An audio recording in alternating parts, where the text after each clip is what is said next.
Sim, não.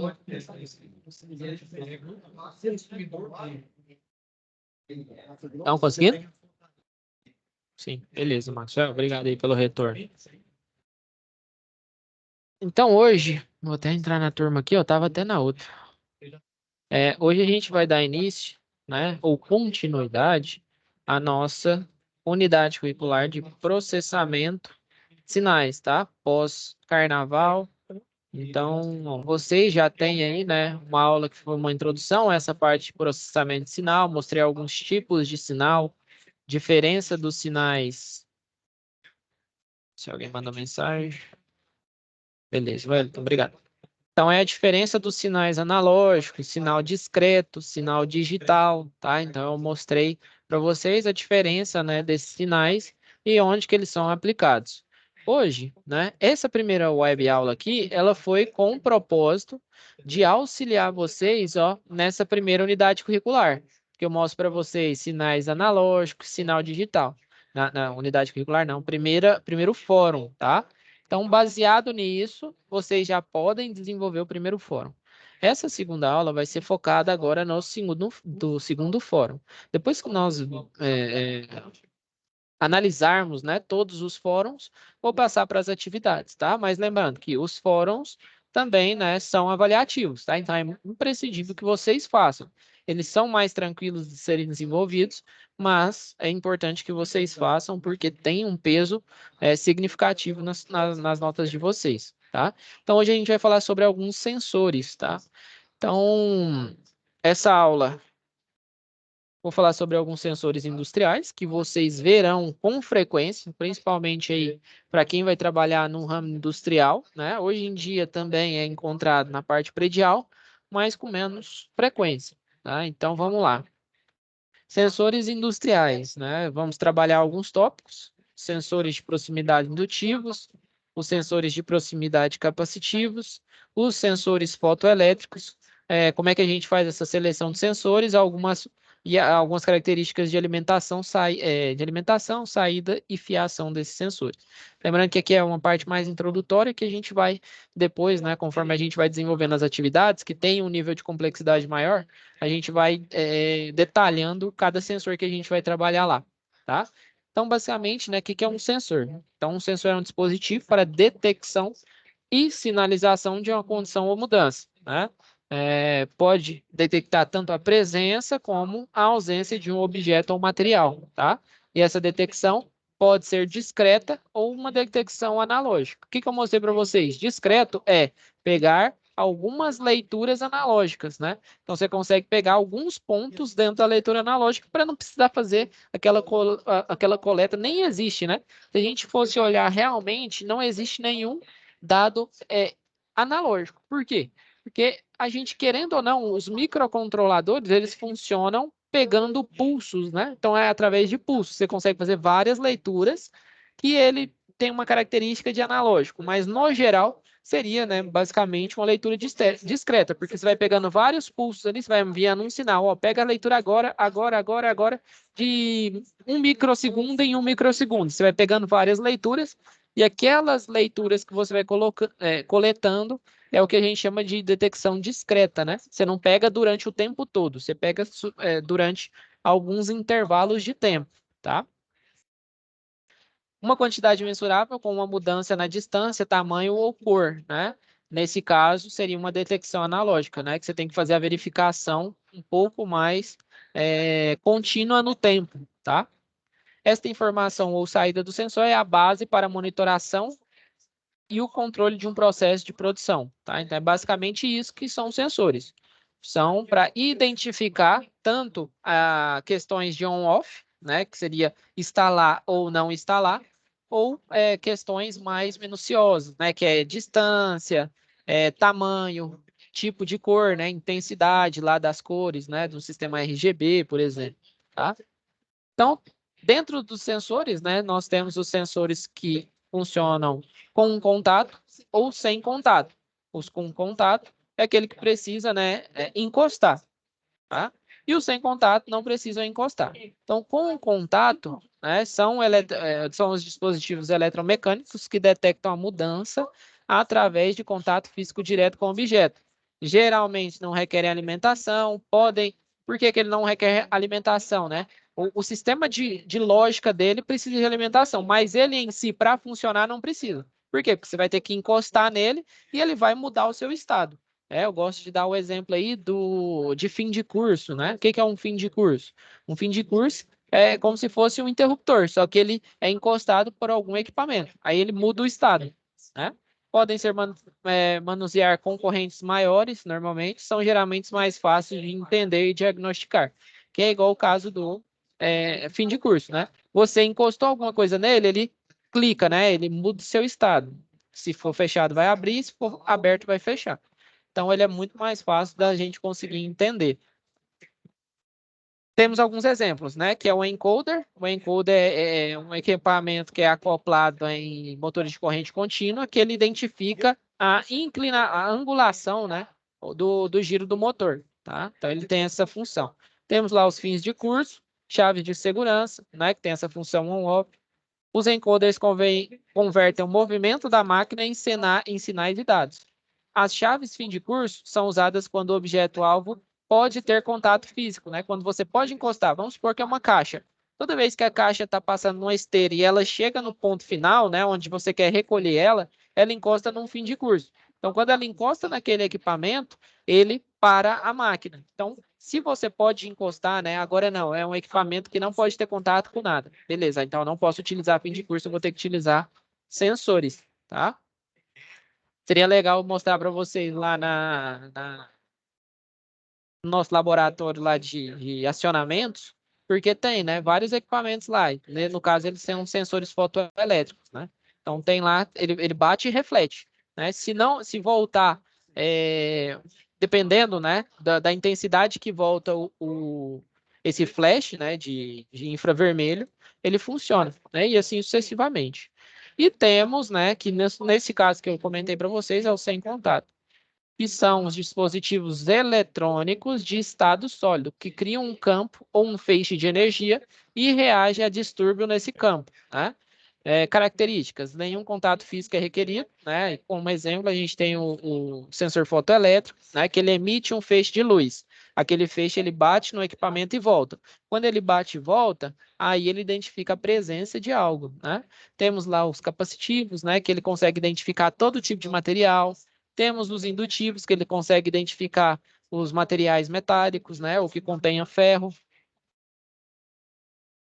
Ausência de partes móveis que pode obstruir, desgastar ou quebrar, tá? Então, evita o contato, né? Se você não tem um contato, você evita ali que quebre alguma peça, né?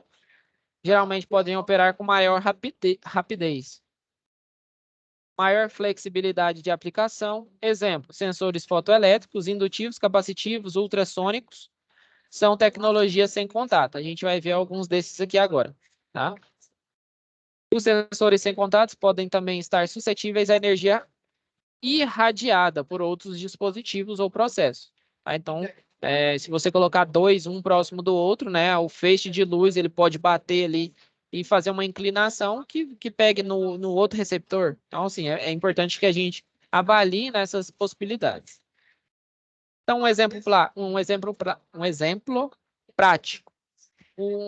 Uma linha de pintura, um sensor com contato, pode ser utilizado para contar cada porta assim que ela entra na área de pintura. Então, vai passar uma porta lá numa esteira, ela bate ali num rolete, né, de um equipamento. Então, ela vai contando. A cada batida ali, ele vai contando um equipamento.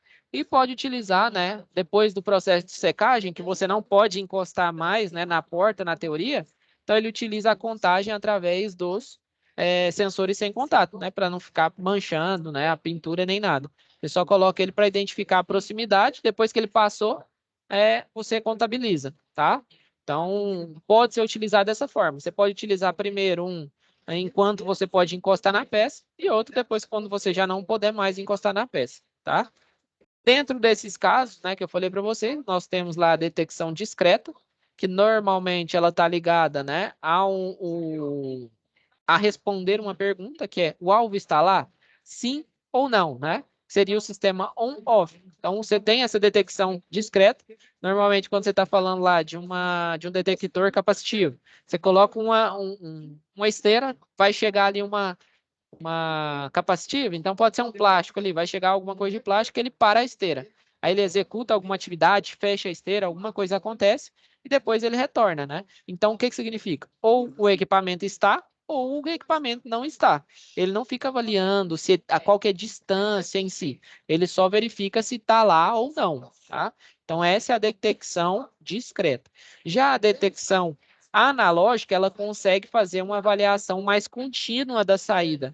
Então, ele pergunta onde que ela está e quando ela está lá e quanto ela está, né? Porque o que significa? Então, eu consigo, né? Se eu fizer uma leitura analógica, eu consigo saber a distância do meu equipamento, né? Então, os sensores lá ultrassônicos, ele consegue medir a distância pela refração do som. Então, ele vai emitir, né, uma frequência, então o som bate lá e quando retorna, ele consegue saber a distância, né, que está esse equipamento, que já não é, né, a mesma função dos sensores nem fotoelétrico, nem indutivo, nem capacitivo, porque ele tem outro princípio de funcionamento, tá? Então, aí o ultrassônico, né, ele já consegue fazer essa leitura contínua de qual que é a distância. Não, lá no meu programa eu consigo definir, ó, quando chegar aqui a 10 centímetros, eu já quero que ele comece a frear. Por quê? Porque se for um sistema, né, que ele não pode ter uma freada muito instantânea, eu posso fazer, né, uma programação para ele, ó, cá, quando chegar faltando 10 segundos para ele frear totalmente, ele já vai desacelerando, né? Isso acontece em sistemas aí de elevador, né, que é bem encontrado, bastante encontrado, tá? Então, as características. Fernando, pode falar, Fernando. Esse é o mesmo sistema usado naqueles carros que freiam automaticamente, né? Eles têm esses sensores ultrassônicos que conseguem, sem perceber, detectar a distância do outro veículo, né? Exatamente, né? Se fosse um mais simplório, né, que seria lá o capacitivo ou indutivo, ele já não conseguiria, né? Pela parte construtiva, ele não consegue ter essa dimensão, né, de distância. Tanto é que é um sensor discreto ou analógico? É um sensor analógico, porque ele tem que ter essa leitura constante, tá? Exatamente. Boa observação, Fernando. Então, aqui ele mostra, né? Distância sensora nominal. É a distância de operação nominal para a qual o sensor é projetado.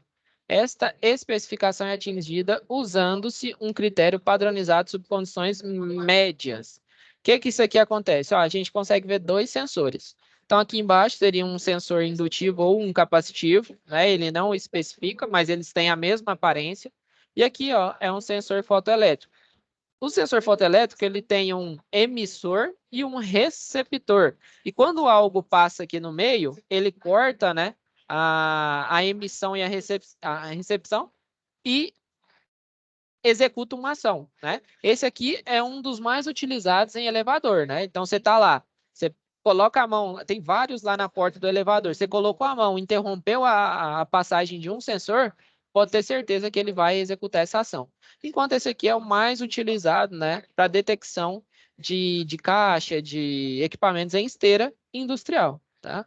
Por quê? Porque você tem um equipamento passando numa esteira e ele consegue fazer a identificação dos equipamentos que estão passando, tá? Aqui, ó, tem uma característica importante, que é essa esterese, é a diferença entre os pontos de operação, que seria o ponto onde o sensor considera ligado e o sensor considera desligado, né, que seria o de liberação, quando o alvo distancia-se da face sensora.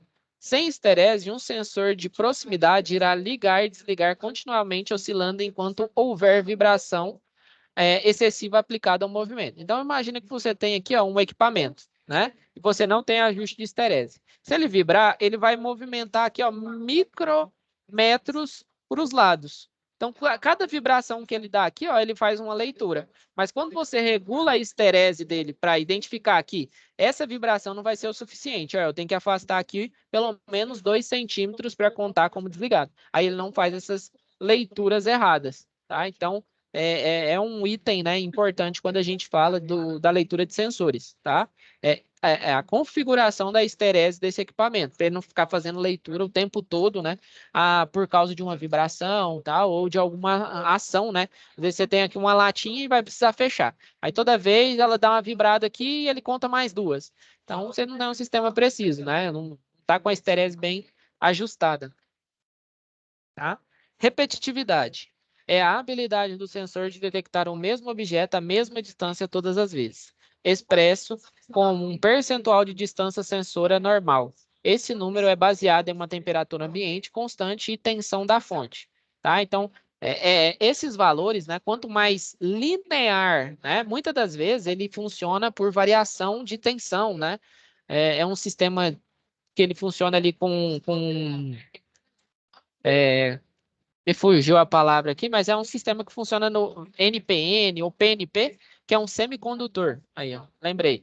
Então, é variação de tensão. Então, se você tiver um sistema, né, que alimenta esse sensor que varia, que fica variando demais, não for uma ponte linear, então você vai ter prejuízo aí com relação à repetitividade de medição. Às vezes você consegue medir aqui com 5 centímetros e às vezes aqui com ele passar 4 centímetros ou 6 centímetros, ele já não consegue fazer essa medição. Então, sempre ficar atento ao equipamento que alimenta os sensores, tá? Porque isso é muito importante.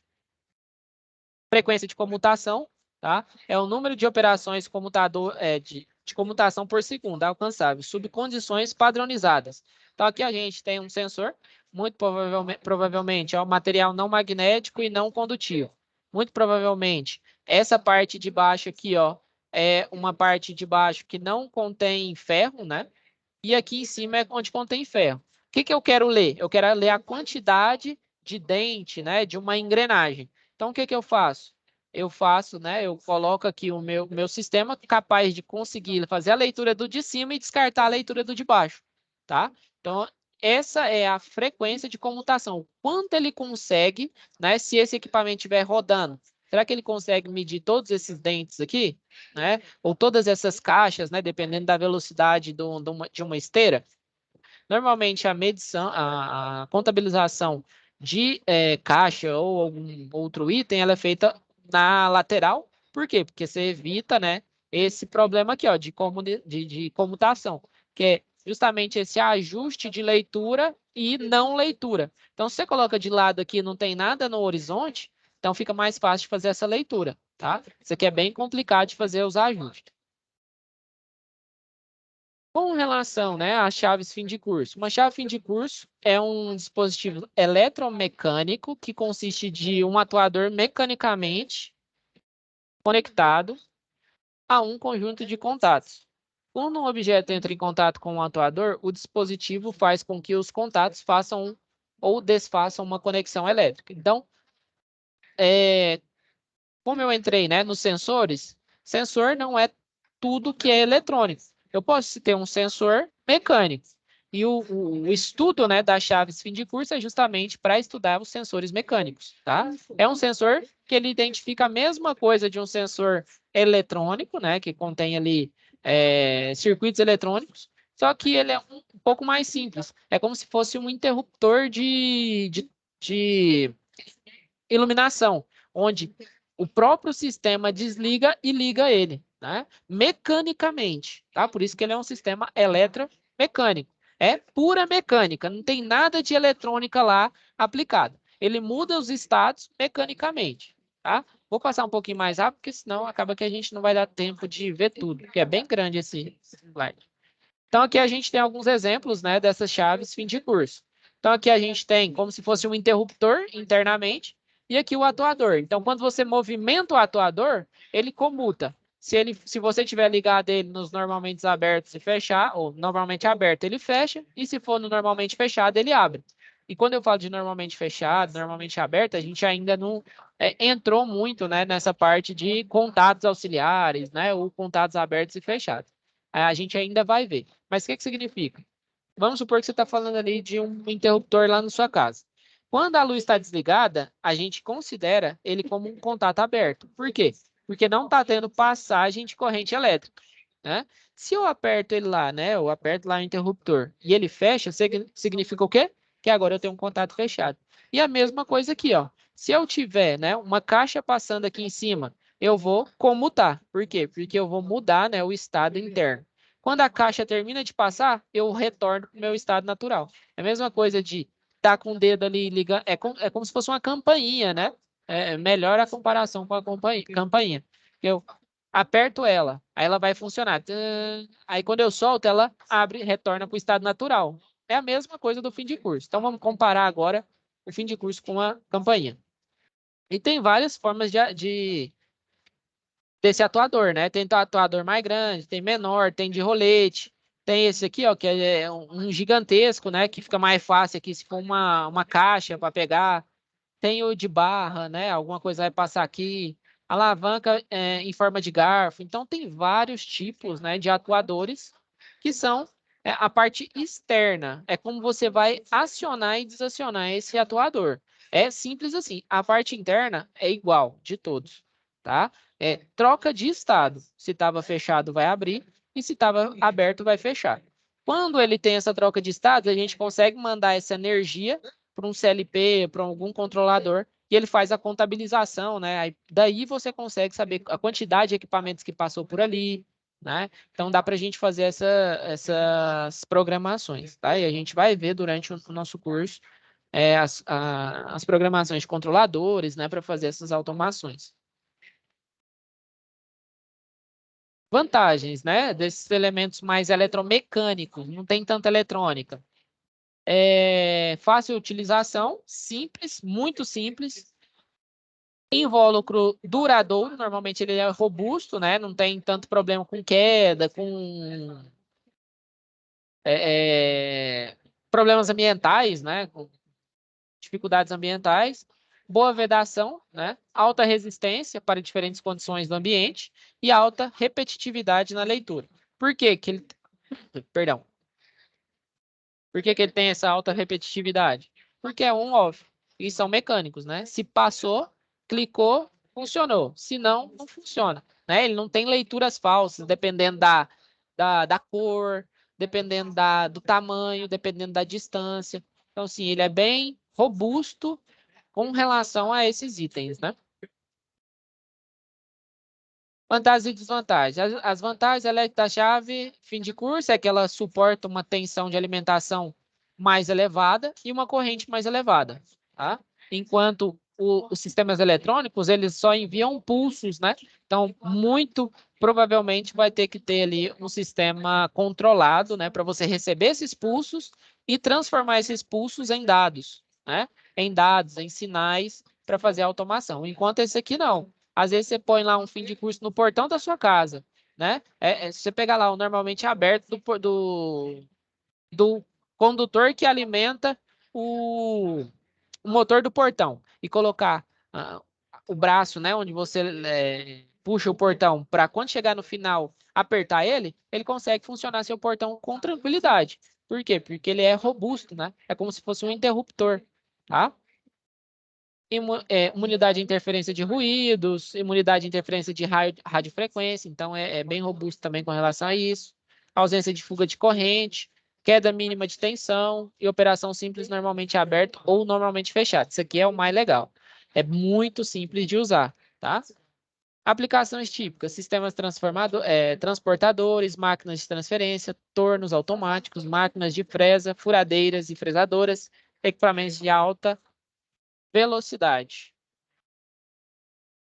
Aplicação, né? Então a gente consegue ver aqui algumas aplicações. Ó, vamos supor que eu estou abrindo aqui, né, um equipamento. E esse motor meu, né, ele vai começar a abrir aqui para dispensar alguma coisa aqui, né? Algum insumo, tá? Então ele vai abrir aqui para dispersar algum insumo. Quando ele termina de abrir, ele encosta aqui, ó, num rolete do fim de curso. Quando ele encosta aqui, ó, ele abre a alimentação da esteira. Simples assim. Ótimo, né? Funcional. Ah, se eu tivesse um sensor aqui indutivo que verifica, aí esse equipamento teria que ter ferro, né, nas composições dele, tá? Então é muito mais simples, muito mais robusto, não tem problema com sujeira, funciona até colar as placas aqui, interna, tá? Então, ela é ótima aí para essas ações mais robustas, né? Beneficiamento da madeira, que ele mostra também, né? Que tem um fim de curso aqui. Quando chega a peça, ela para aqui e ela para aqui. Contagem e detecção de peças. Então, cada peça que vai contando, ela passa aqui e encosta, né? Quando ela termina o seu... Ela vai encostando, aí o rolete vai girando aqui. Quando ela termina aqui, ela volta para o seu estado natural. Então, a gente conta um. Aí vem outra. Encosta lá, fica pressionado, fica pressionado, fica pressionado, até sair daqui. Conta dois, né? Então, ela é bem fácil de ser utilizada.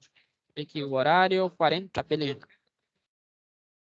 Sensores indutivos. Os sensores de proximidade indutivos são dispositivos de estado sólido projetados para detectarem objetos metálicos, tá? Indutivo, objetos metálicos. Características: não estão sujeitos a avarias ou desgastes mecânicos, não são afetados pelo acúmulo de contaminantes, tais como pó, graxa, óleo e fuligem, na face do sensor, detectam tanto os materiais ferrosos que contêm ferro quanto os não ferrosos, então ela pega alumínio também, cobre. Seu princípio de funcionamento baseia-se na geração de um campo eletromagnético. Então, tudo aquilo, né, que tem facilidade, né, de condução, ele consegue identificar. Quando o objeto metálico penetra esse campo, né, então aqui ele gera um campo oscilante. Quando aqui tem um sensor, aqui é a posição dos itens metálicos, né? Então aqui, ó, quanto mais longe, maior é o campo magnético. Quando vai se aproximando, quando o equipamento se aproxima, ele diminui o campo magnético.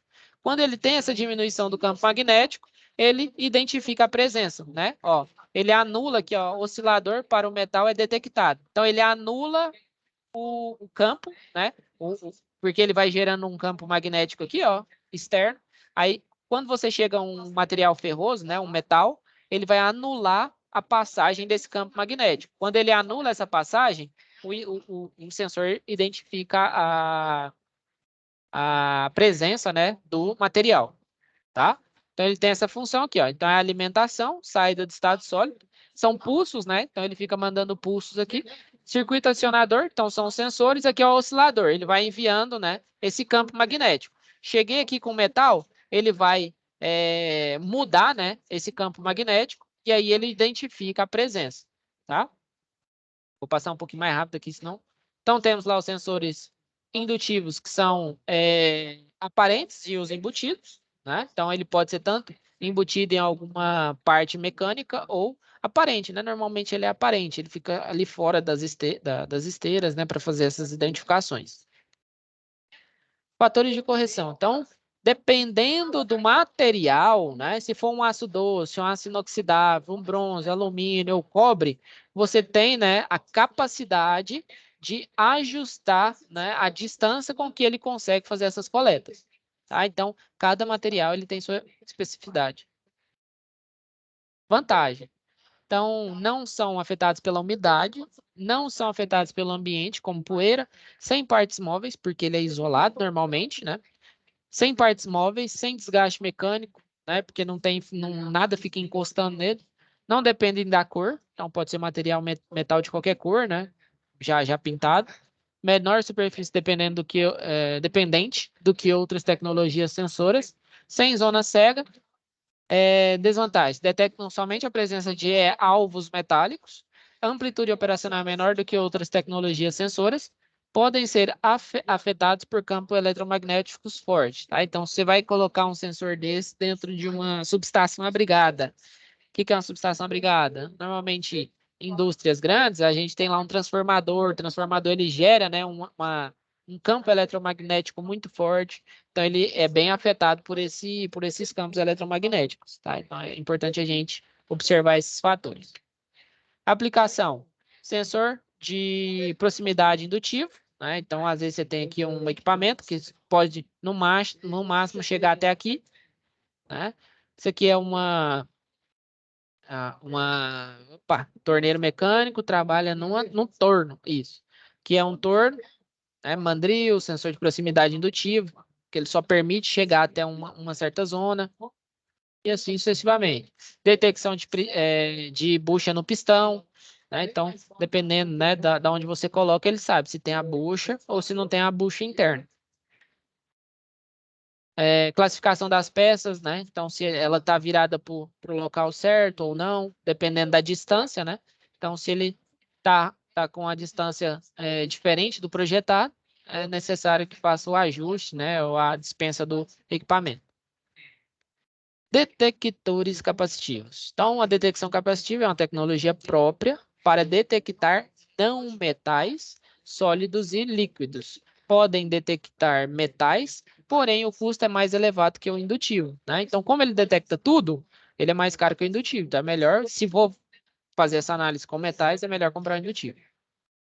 Características: os sensores de proximidade capacitivos são semelhantes aos sensores de proximidade indutivos, tanto no tamanho, né, forma e conceito. Entretanto, enquanto os sensores indutivos usam campo magnético que ele gera, né, para detectar objetos, os sensores de proximidade capacitivos reagem às alterações do campo eletrostático, que aí é outro conceito físico, né, que faz essa identificação. Então, aqui, ó, como é que funciona? Então, aqui a gente tem, né, a oscilação, que seria o sistema de verificação. Quanto mais eu me aproximo, né, com o meu equipamento, maior vai ser a minha oscilação. Aí vai ter um momento, né, que a oscilação é tão forte que aciona o meu sistema. Também funciona, né, on-off, tá? Sistema discreto, beleza? Mesma forma aqui. Mas eu estou gravando, nem lembro se eu comecei. Aqui é a forma de executar a ação, né? Então, aqui na verdade, a característica construtiva, saída, né? Uma saída quadrática. Circuito de acionamento, que é a parte eletrônica. E o sistema de oscilação, né? Ele também injeta, né, essa força eletrostática e consegue fazer essa identificação. Tem também os embutidos e os aparentes, né? Constante dielétrica. Quanto maior o valor da constante dielétrica de um material, mais fácil ele é detectado. O que é dielétrica? Dielétrica é a não capacidade de condução. No caso maior, né, essa constante dielétrica, menor vai ser a capacidade de condução desse equipamento, tá?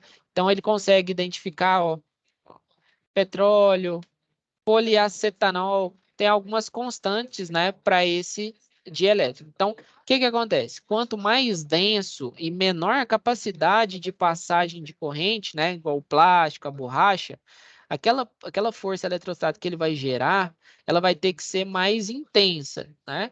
Dependendo da intensidade, ele identifica que está lá ou não está lá o equipamento. Vantagens: detectam metais e não metais, líquidos e sólidos, podem ver através de certos materiais, caixas de produto, estado sólido, vida útil longa, diversas configurações de montagem. Desvantagens: distância de sensor curta, né, normalmente 1 polegada, varia amplamente de acordo com o material a ser detectado, muito sensível aos fatores ambientais, umidade, em climas litorâneos, podem afetar o resultado da detecção, nem um pouco seletivo em relação ao alvo. O controle do que se aproxima do sensor é essencial, né? O que quis dizer, né, esse set? É que ele detecta tudo. Isso é bom? Mas também é ruim, né? Porque qualquer coisa que passar lá, ele já está contabilizando, né? Às vezes ele executa sem ter nada ali na frente dele. Onde que ele é bastante utilizado? Detecção de nível, tá? Por quê? Dependendo da configuração, ele consegue detectar o líquido aqui dentro e saber, né? Se a água está aqui, se está aqui mais em cima, se está mais embaixo. Tanto a parte, ele pode ser feito externo quanto internamente, tá? Então ele consegue fazer essa detecção de nível, tá? Mesmo não por fora do equipamento. Detecção de produto através da embalagem, tá? Então, identificar se tem ou não produto, dependendo ali das características, né, que você quer para o seu equipamento. Ele tem algumas configurações. E sensores fotoelétricos, tá? Temos, basicamente, né, eu vou passar um pouquinho mais rápido. Temos alguns tipos de sensores fotoelétricos. Qual que é o princípio dele? Emissão de feixe de luz e retorno desse feixe de luz. tá? Esse é o princípio básico. Um sensor fotoelétrico consiste em 5 componentes básicos, que é a fonte de luz, o detector de luz. Então, ele vem, bate aqui e retorna para o detector de luz, tá? Então, ele tem um circuito lógico que faz as ações, né? E a saída dele normalmente é pulso. Pulso positivo para identificação de item e pulso negativo quando não tem nada, né? Ele não está voltando. Então, se ele está emitindo e não tem nada voltando, significa que não tem nada lá. Então, ele tem duas aplicações, né? Tanto essa aqui, tanto o emissor quanto o receptor fica no mesmo lado, quanto aquela que eu mostrei para vocês, que o emissor fica de um lado e o receptor do outro, né? Duas funções diferentes para a mesma tecnologia. Então, aqui ele mostra, né, as formas de emissão, né? Um LED infravermelho, para emitir o comprimento específico de onda ou cores de luz. Os LEDs infravermelhos, vermelhos visíveis, verdes e azuis são utilizados como fonte de luz na maior parte dos sensores fotoelétricos, tá? Então é um diodo aqui para fazer essa emissão. Fototransistor, então um detector, né? É um componente de estado sólido que fornece uma mudança na corrente conduzida dependendo da quantidade de luz detectada. Então o receptor, ele tem essa função. Dependendo da intensidade de luz que está chegando nele, ele tem uma diferença de potencial, né? Na verdade, é uma diferença na corrente. Aí essa diferença de corrente, né, envia lá para o controladorzinho dele e ele faz, né, a ação de saber que tem ou que não tem equipamentos, né? Então ele pode trabalhar aí em alguns ranges, né? Luz visível, infravermelho, né? Ele é um fotodiodo. Aqui é um exemplo, né? Tem esse aqui, ó, que é o que eu falei para vocês. Temos lá o emissor e o receptor, né? O emissor, ele emite a luz e o receptor recebe. A partir do momento que você bloqueia essa passagem, né? Que é o que eu estou falando para vocês dos elevadores, ele executa uma ação, né? No caso, abrir a porta do elevador, né? Temos esse aqui, que são os retrorefletidos, que ficam no mesmo componente. Então, quando eu recebo aqui, normalmente, né, esses fotoelétrons retroreflexivos, eles têm aqui, ó, um material que é reflexivo, né? Então, ele tem que ser reto. Por quê? Porque tem que bater e voltar aqui. Se eu utilizo aqui uma inclinação diferente, ele não vai funcionar, porque ele bate e reflete para outros lados. Então, ele tem que ter uma inclinação que volta aqui no receptor. A partir do momento que ela não volta, significa que tem algum equipamento lá, tá? Tanto é que nos nossos equipamentos aqui tem desses aqui, ó, que é tudo no mesmo lado e tem lá uma faixinha refletiva, né, do outro lado da esteira, que aí ele fica fazendo essa avaliação.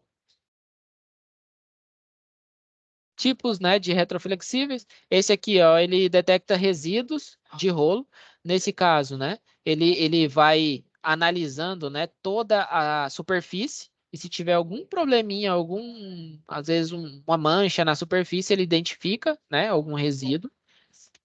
Detecção de embalagem, tá? Quando passa alguma coisa, né?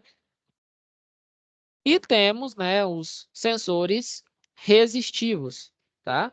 A operação de sensores resistivos baseia-se na variação da resistência elétrica de um material devido à mudança de alguma condição física, como a temperatura, umidade, pressão e etc.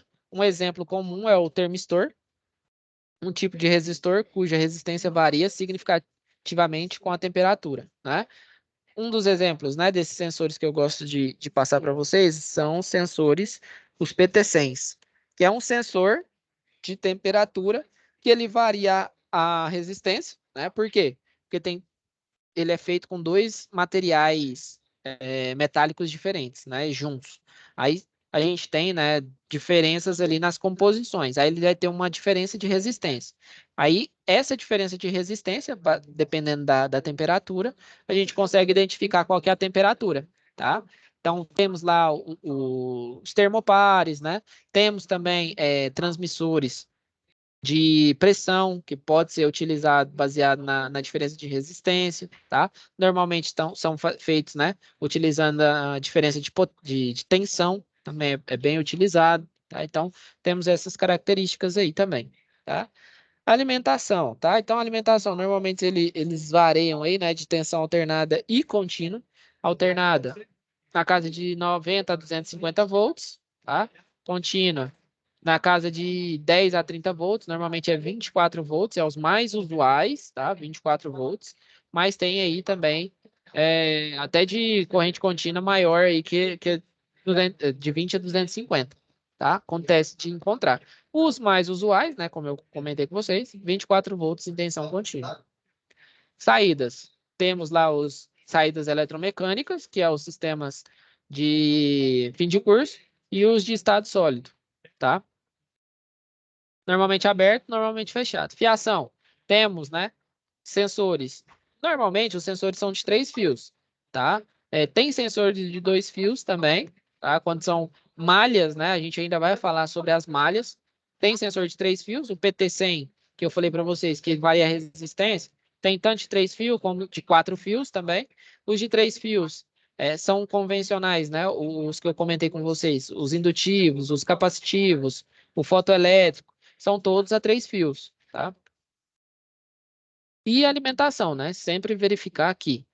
Pode ser alimentado, né, com um sistema alternado, só que, nesse caso aqui, a gente tem uma ponte retificadora, que é outro item que a gente vai estudar ainda durante o curso, que ele transforma alternado em contínua, né? E tem aqui um sistema que faz a regulação dessa tensão, para ela não ter, né, um sistema muito instável, né? Ela tem que ser o mais estável possível para conseguir fazer essas leituras corretas, tá?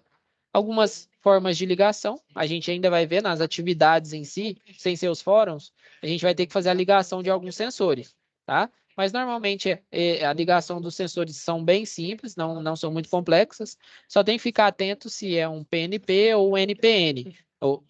NPN. O que significa isso? Se ele vai ter alimentação positiva ou negativa, tá? A retroalimentação dele. Mas tranquilo, a gente ainda vai falar bastante sobre isso. Não se assustem, não precisa preocupar com isso por enquanto, não. Tá? Alimentação desses componentes, né? Normalmente o consumo, né? O do fotoelétrico é 35 mA, do ultrassônico, né? Ele está na casa aí de 70 mA, indutivo 15 e capacitivo 15. Então, o ultrassônico, ele é mais eficiente porque ele faz uma análise analógica, mas ele tem esse problema, né? De ter um consumo. Quanto melhor, quanto mais se dá, mais é cobrado, né? Que seria a frase aí mais convencional que a gente já sabe. A saída dele normalmente é através de relé, né? Relé que é normalmente aberto e fechado, ou chaves, né? E no sistema eletrônico é através de transistor, né? O que é um transistor? É comparado com uma torneira. O transistor tem a base, o coletor e o emissor. Então, a base é como se fosse o registro da torneira. Então, a partir do momento que você enviou tensão para a base, ele passa energia. Se você não enviar, ele não passa. Então, o sistema em si, né, o controlador, ele envia lá para a base. Quando ele passou energia para a base, aí ele passa energia. Aí ele consegue atuar, né? E triar, que seria um resistor variável, tá? Que aí ele varia essa potência dele, são as formas de saída. Então, de forma geral, né, eu queria passar isso aqui para vocês. Acho que já está mais ou menos aí no time, para vocês desenvolverem o primeiro fórum, tá? O segundo fórum. O segundo fórum é sobre sensores. Então, você vai escolher um tipo de sensor e falar um pouquinho, né? O que você achou, qual que são as aplicações desse sensor. Faz uma pesquisa aí na internet, né? No Google Scholar. Vem lá, ó. Mostrei para vocês lá na primeira UC. Sensor capacitivo. Capacitivo. Vou lá, dou uma pesquisada, avaliação do sensor capacitivo, vou ler alguns artigos, né? Alguns PDFs, ó, artigo aqui na Unesp. Então, para desenvolver essas aulas, eu sempre leio, né, algo relacionado, um artigo, algo correlacionado com o que eu vou passar para vocês. Então, criar esse hábito, né? É muito importante aí para o processo formativo de vocês. Beleza? Fez esse segundo fórum também, vai ter mais nota. Semana que vem a gente continua, né, com os nossos conteúdos. Ficou dúvida com relação a algum conteúdo que eu passei aqui para vocês?